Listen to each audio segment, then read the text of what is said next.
Hello everyone.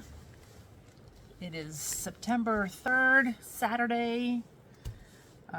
Tomorrow is, well, I guess Monday's actually Labor Day weekend, but it's a Labor Day weekend, but Monday's Labor Day. But I'm gonna do some underglazing. And so I thought I would show you guys what I'm doing. Because remember when we made this? So I showed you the other one I did that's very similar. I showed that one on the video, but this is the actual one that I made on that video that I did on hand building. So if you were wondering if you want to watch how we made this, just go back in my list of videos and you can see how we made this. But I'm just going to do a simple white underglaze on it, so it's not going to be anything too exciting. I also made, well, one of them cracked in the bisque kiln, so I guess I got 3 left. Isn't that frustrating when they crack in the bisque kiln? Oh, I think out of this bisque load, I had 1 tray. So I made, if you guys remember these trays from the family pack chicken molds. So, I guess I could talk about this later, but I fired them standing up, just one after another on their sides. That's how I bisqued them. And they all turned out. I got 1, 2, 3, 4, 5, 6, 7, 8, 9. I made 10. And one has a little hairline crack here, which still bugs me. So I don't know why, you know. They all turned out great, and I stacked them on their sides. But of course, when I glaze them, I'm not going to be able to do that. So that's when I'll probably put them up on little old pieces of bisque that are broken. I'll lay them on that to get them up off the shelf a little bit. So the temperature, as I talked about before in other videos, the temperature, the air can get underneath there, and you don't have such a huge range of temperature from the outside to the inside. So the outside's cooling down and the inside's still hot. That can create a thermal shock and have them crack. Anyway, so I'm going to do 3 of these in white underglaze. So I wanted to just share how I do that with you. And I'm not going to put a clear glaze on these either. I want them to be matte. So take a sip of my iced tea from I had left over my last video, which I just uploaded. Of course, by the time I get this one uploaded, it'll probably be, I think it's about 7 o'clock now. So this one will be uploaded tonight, so you guys may see it. But earlier today, the same day, I made the video on testing this Pazzler's Film Resist. So if you want a good laugh, now this product works great. It was nothing to do with this product, but yeah, this worked perfect. I mean, I painted it on and it came right off, and so it's, you know, if you don't want to wax your bottoms of your pots, you just want to dip them in a glaze. You don't have to worry about the wax dripping on it, and you know. Then you have to refire it to get the wax off. This, you don't have to do that with this stuff, just peels right off. Anyway, but the video is quite hilarious. Because, but it's has nothing to do with Pazzlers, it has to do with the video taker, which would be me. So anyway, so let's get this, you know, glazed, because I've got piles of stuff to glaze, and I'll do some videos that too, because I want to do these are the cups I made. Well, these are they're supposed to be mugs, but, you know, Lisa let them get too hard, so now they're going to be cups. So this is Kentucky BrownBear clay, just dipped it in stoneware white flip. I did that in a greenware stage and then bisqued them. Anyway, before I get off track, I'll lower you down and let's go ahead and glaze these so we can, because this, I don't know, this is, it's not that, I don't know, it's fun, it's not that not that fun. I mean, I don't know. It's fun to me to paint the flowers and all the different colors. I'm using Amaco's Underglaze, and this is the LUG. There's two different series. There's the Velvet and there's the LUG. And the LUG is more opaque. And I think it's has a little more pigment in it. There's not many colors though, so I'll get my, you know me, my favorite brush. I got stuff all over it. I guess I didn't clean it off very well the last time. There we go. But I can't really read it anymore, but it's the Amaco number 8 thick fan brush. This is great for putting on glazes. I've got about 3 or 4 of these now. Oh, look, stuff's coming out of it. But you want to, they're nice because it can hold a lot of glaze. And so you won't leave streaks. So anyway, so I may add some, I just want to get this down in here. I may add some water to it is what I was gonna say. Sometimes you get a little bit of water if you want it to get down into the crevices, but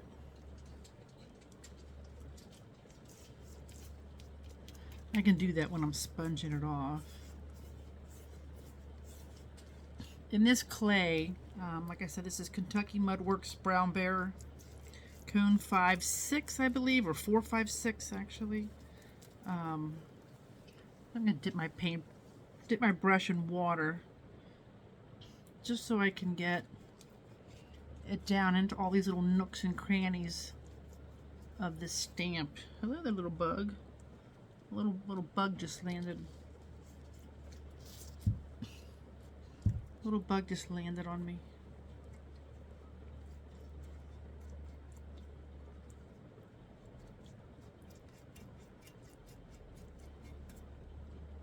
So yeah, so that's how it looks.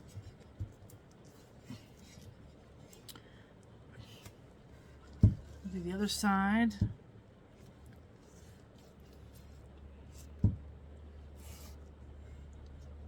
I love these Amaco Velvet Underglazes and their LUG series. I think they're, I don't know, personally I think they're very high quality. I think they have a lot of pigment in them. They're not cheap, but you know, that's because they've got the pigment in them. I did one of these where I painted these flowers, and I don't know, I think I like them white. I think for me, I don't know why. It looked kind of busy. But a lot of people have been wanting the stuff that's white. I guess because, you know, it goes with everything. You know, if you're buying it as a gift, you don't have to worry about the colors not matching.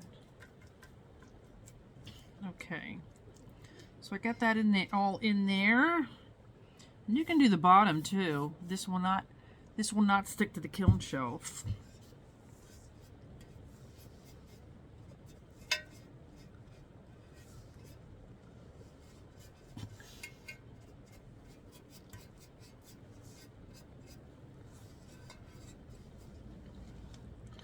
I think I probably will put a clear on the inside. So, but I'll wait till I wash this off. I think that would probably be the easiest way. So let's let that dry a little bit.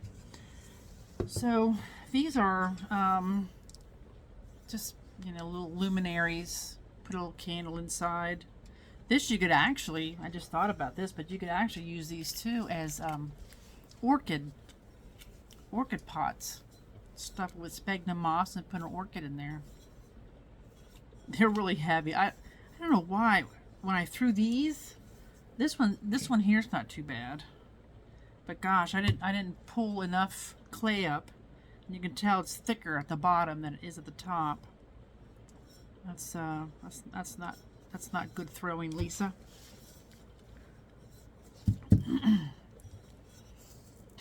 So the hardest part about this is when you get these holes is getting it in the holes. So I might use a different brush for that. Let's get this stuff on here.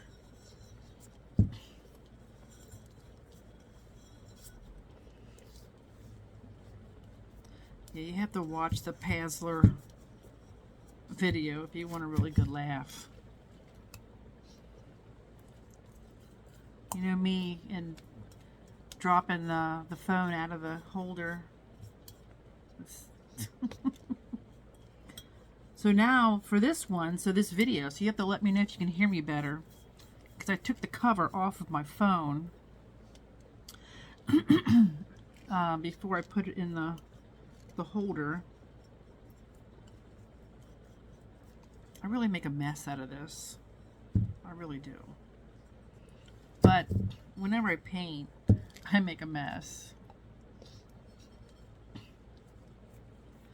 Whenever I'm painting, and even in my house, you know, I end up with the paint all over me, and then I get it on my shoes because I drip it on the ladder. Oh. But, you know, not a big deal, right?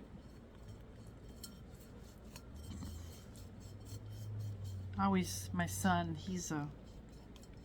I don't know, he's more of a perfectionist than me. And he'll say, Mom, you're making a mess. I'll say, you know what? If you just dim the lights, nobody will really even notice. I mean, come on. Who's gonna really care?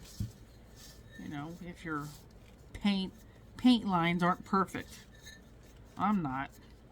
And if somebody cares that your paint lines aren't perfect, whew, they got too much time on their hands. The heck?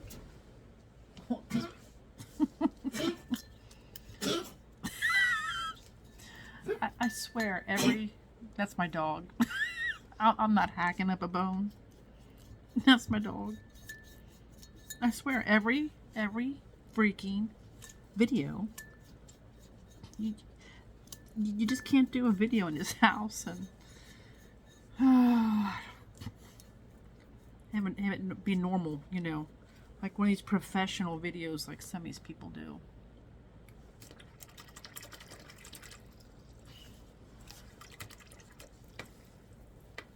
There's always something going on around here.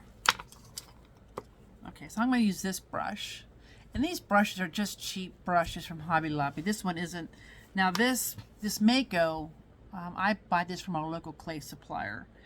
And these aren't cheap. These are like $10 a piece. To me, that's expensive. But they're well worth it. Very nice brushes. But these are just cheap brushes from Hobby Lobby. And they're not really that, I shouldn't say cheap, they're not really that cheap, but I usually wait till they're, you know, on sale. And I've got, the only ones you don't want are the horsehair. There's horsehair ones, or, you know, the hair keeps falling out and they end up like some bald old man.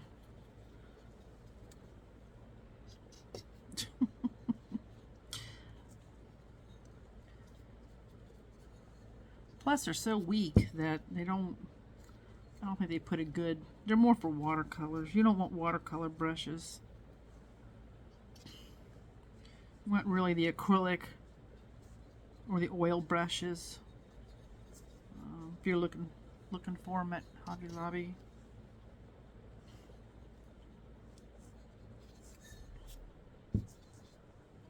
Okay, so I'm just doing the insides of these with this. Oh, jeez, Lisa. Break the other ones, why don't you?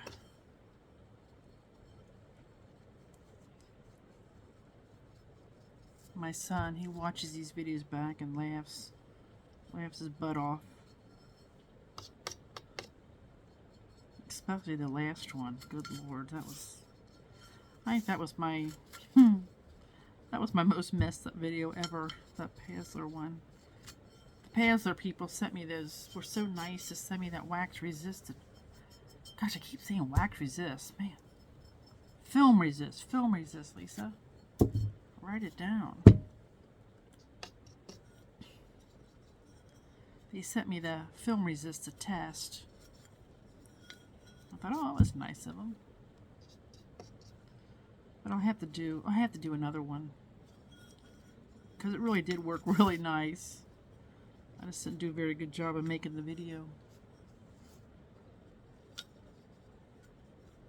Let's just say we had some accidents.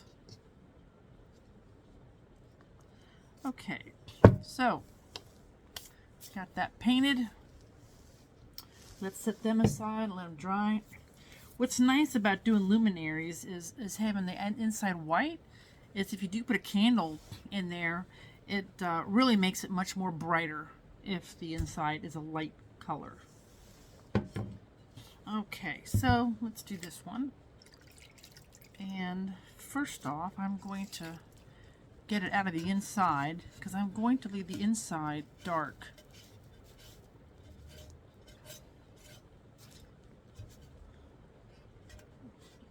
I have a show coming up next week. I don't know if I should put, it's really a fall show, second week of September. I don't know, so I'm thinking about maybe just adding some kind of a decoration to the inside. I don't know, something orange and something fallish. Or I could just buy a pack of, maybe a pack of mums, orange mums, and stick a mum in here. A lot of people, you know, they walk by them, I don't think they really know what they're for. I mean, like I said, you could put it on your kitchen counter as utensils. As a utensil holder, that'd be really pretty.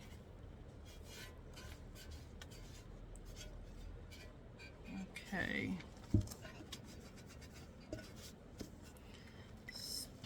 So these sponges are my favorite. This was, well, this is two different kind of sponges, but this is one big sponge, you know, like the kind you buy for your car. Let's see if I can put this back together. Let's see here. See? Look at that. So can you imagine now? See, it was like one big sponge. It was actually two different kinds, but you get the meaning that it's just a car sponge. But it's so nice. I love this thing. I tore the blue part off the back, and see, they come with this blue thing on one side.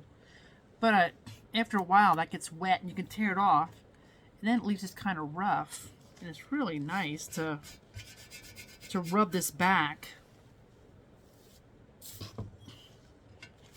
So these car sponges work great. So I'm just going to rub this off, wash it back a little bit. And like I said, you can leave this on the bottom because it will not stick to the kiln shelf. No underglaze really sticks to the kiln shelf unless you apply it really thick. So then, you know, if you're applying it thick, just about any underglaze could probably stick. But I really haven't had any problems, except when I used another brand. So when you're wiping this back, remember, you're going to leave streaks. So go in one direction. You know, if you want it all to go in this direction, that's fine, or this direction. But I wouldn't suggest just going in any direction, because it will really show up when you fire it. And then it's permanent once you do the glaze firing. As you know, it's permanent. So, and one thing, like this looks pretty white now, right here. But a lot of that, it will burn out a little bit. You won't see all that white, because this clay is going to get a lot darker when it fires. So, it just depends on how much you want to take off. I like to leave some of that on there. I like it to look shabby chic. I don't know, is it still shabby chic still in? Probably not. I'm always a day late and a dollar short. There. How about that? Look pretty? I love that. Love it, love it.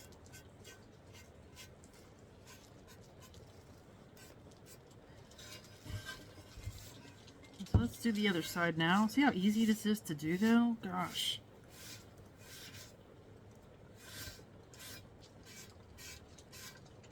Like I said, I'm trying to go in one direction on the handles.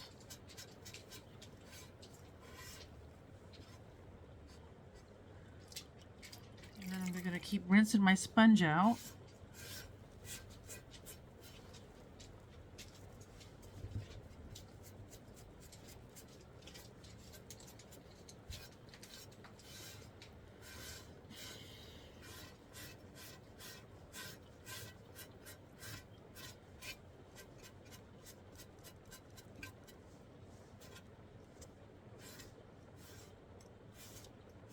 There we go.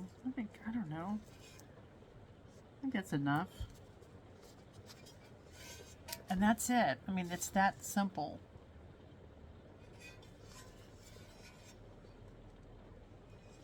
Like I said, I've got a little bit on the bottom. And so what I'm going to do, I'm just going to dump some, when this is dry, I'm just going to dump some clear glaze inside, bush it around, and dump it out.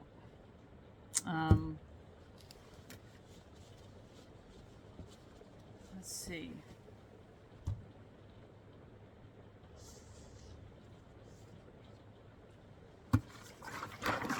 This is some that I mixed up.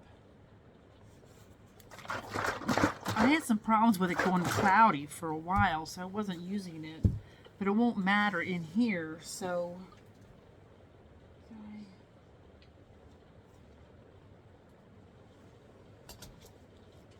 I had a tub somewhere. Here's another one. I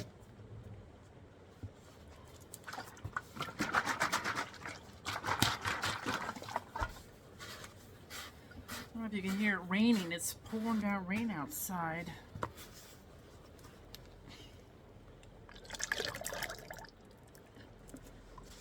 Okay, so I'm going to dump this inside here.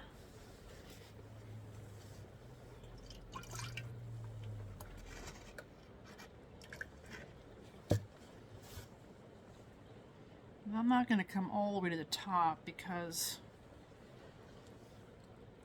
I am a klutz. I'm going to do the very top. Whoa, see, there you go. Okay, and then I'm just going to dump it out here.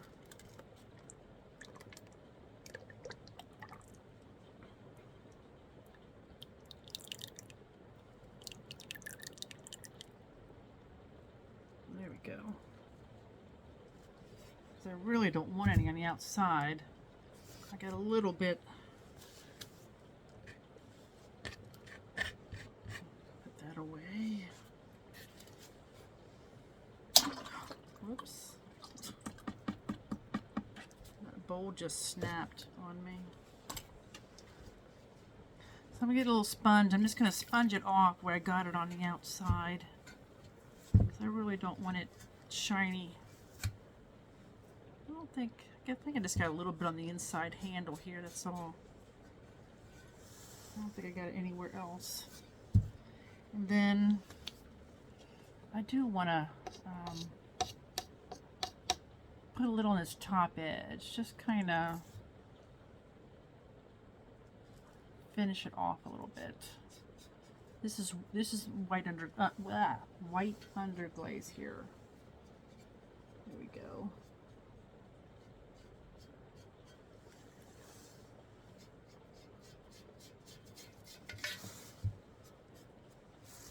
Okay.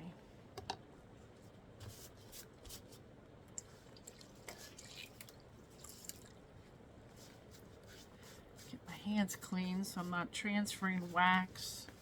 Jeez, at least that's the last video. So I'm not transferring clear glaze onto the outside.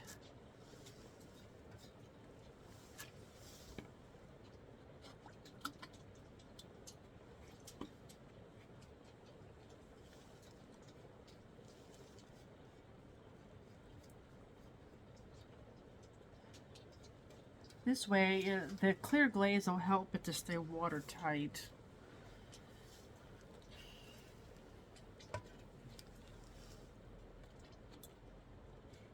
I know glaze really doesn't seal it. I mean, but it does help to make it watertight. It won't do it 100%. What you want to do is, you know, try to make sure you're firing your clay so it's as vitrified as possible, which is what really makes it watertight.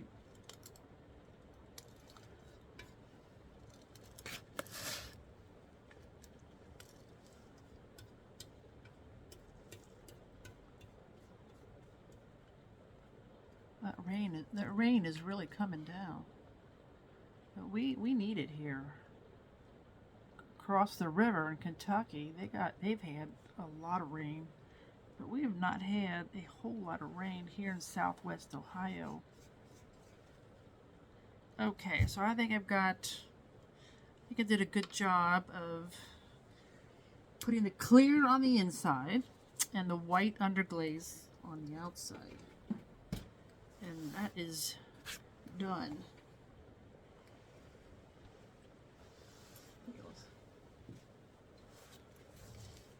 So I'll show you when the kiln is.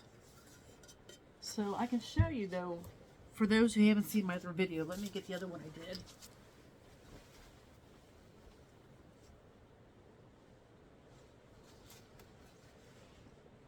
Because people always want to see the finished piece, but so here's there's basically what it'll look like when it's fired. So this one probably took off a little more here, because I'm leaving a little more on this one, but some of that does fire out. So yeah, that's how that'll turn out. I call these my purse planters. But really they're, you know, they can be, like I said, they can be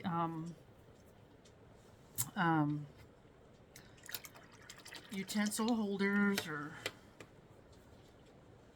you can put dried flowers in them.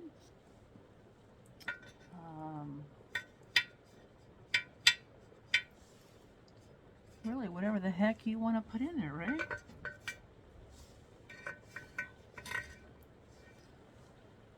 There we go. All right, so I'll set that aside.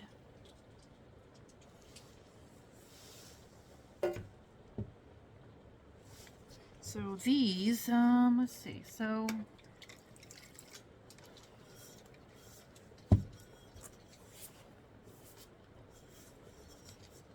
you know, I could have dipped these in white glaze, is what I probably should have done.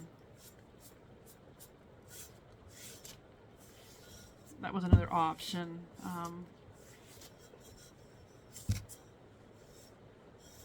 But this is fine.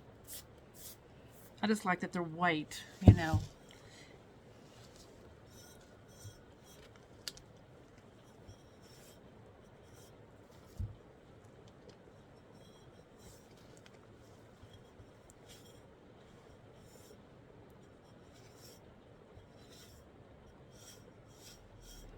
Is everybody doing fun stuff for the Labor Day weekend?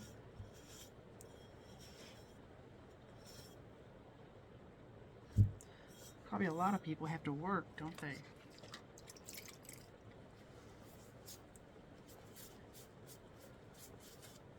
Have to thank all our veterans for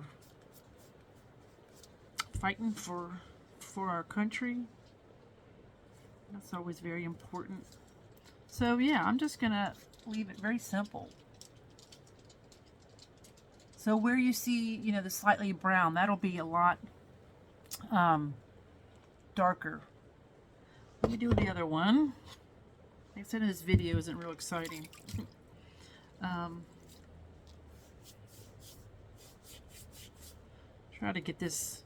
See, so when you sponge, you can kind of work that white underglaze. If it's not in the creases, you can kind of work it in there with the sponge. I'm going to take this brush and add a little more because I really want these little lines I carved in here to show up. But you can work it in with the sponge too. The only thing with working it in with the sponge is that you're adding a little water, you know, to it. So it may not be quite as dark as what you wanted it to be.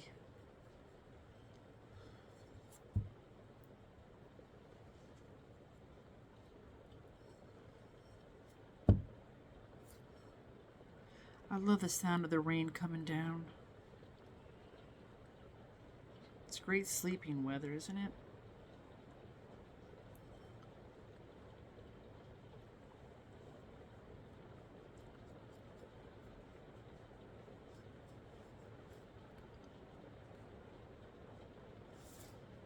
Okay, so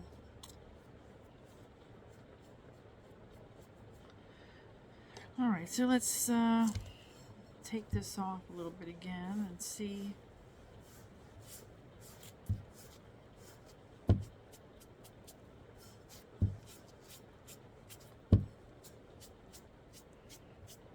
Can't wait to see how they turn out. Hopefully no more will crack in the glaze firing. I think the reason the other one I had a hairline crack here in the top, I think it's because when I drilled these out, I probably put pressure on the rim. I probably waited a little too long to drill the holes out. I always do that. I need to make myself some damp boxes. You guys do you know what damp boxes are? Damp boxes, I never knew about them until I shouldn't say recently, a while ago. That a lot of the potters use damp boxes. They just take these big giant Rubbermaid bins and put like 2 to 3 inches of plaster in the bottom. Then the plaster stays damp, and if you've got mugs that you don't want to put the handles on right away, they just throw them in the damp box, and I mean, you can keep them damp in there for months. There you go. So I might wipe a little more away. I really want those carvings to show up a little bit better. I'd like to make some more lanterns. There you go. So like I said, where I wiped this back here, this will be a lot darker when it's fired. You just got to keep rinsing your sponge out. And if you don't like these blobs, you know, you have to kind of, as you're wiping it, wipe it all in one direction. That helps that. And you can go back, and once your sponge gets a little more underglaze on it, just kind of smooth it all out. There you go. And so I'm going to leave the white that I painted on the inside. I'm going to leave that in there at full strength. I think that'll look pretty cool. And I'm just going to wipe a little bit out of the inside. I don't really want a whole lot out of there because I want it to stay light. So next weekend I am in an art show. Gosh, it's been forever since I've been in an art show. I just got in a weird funk this summer, and I don't know, haven't done any. I've only got, I got this one next weekend, which is a 3-day one. It's a huge, I shouldn't say huge festival, but it's a very long time. It's Friday night and then all day on Saturday, and then half a day on Sunday. Saturday, I think I'm there like 12 hours. Like, oh, that's too much for me. I'm there by myself on Saturday, but I've asked my son to come up and sit with me for a while, so I think he's gonna come up. If you do art festivals, you know what it's like if you're there by yourself. My gosh, you don't have time to eat or drink or go to the bathroom. I try to plan for everything, but okay. So there's these that I did. Let's see. And then this one. And there we go. So these will not get a clear glaze at all, not even on the inside. This one's got the clear glaze on the inside, and then just a white underglaze on the outside. A Kentucky Mudworks BrownBear Clay. Yeah, and that's it. Very, very simple. Just paint it on and wait till it dries a little bit, and then brush it back with a sponge. And that's it. So thanks for watching, and I will do a kiln opening. I'm doing another bisque firing tonight or tomorrow, maybe Sunday. So I hope to get these in the kiln by Monday. As soon as I unload it for the bisque fire, I'm gonna have to reload it right away with this glaze, because this will take 2 glaze firings, especially with all these platters I got. So easy to do bisque fire, to stack them all up. You know, like I said, I put theirs on their side. But I'm going to do a video on glazing some of those too. So it's weird that I have all these coming out at one time. But when you got a show, then you know, you're doing a lot more. So you're glazing a lot more and firing a lot more. And so if you have any questions, let me know. Like I said, again, this was this Amaco LUG white velvet underglaze. I think that's it. Thanks for watching. Have a great weekend.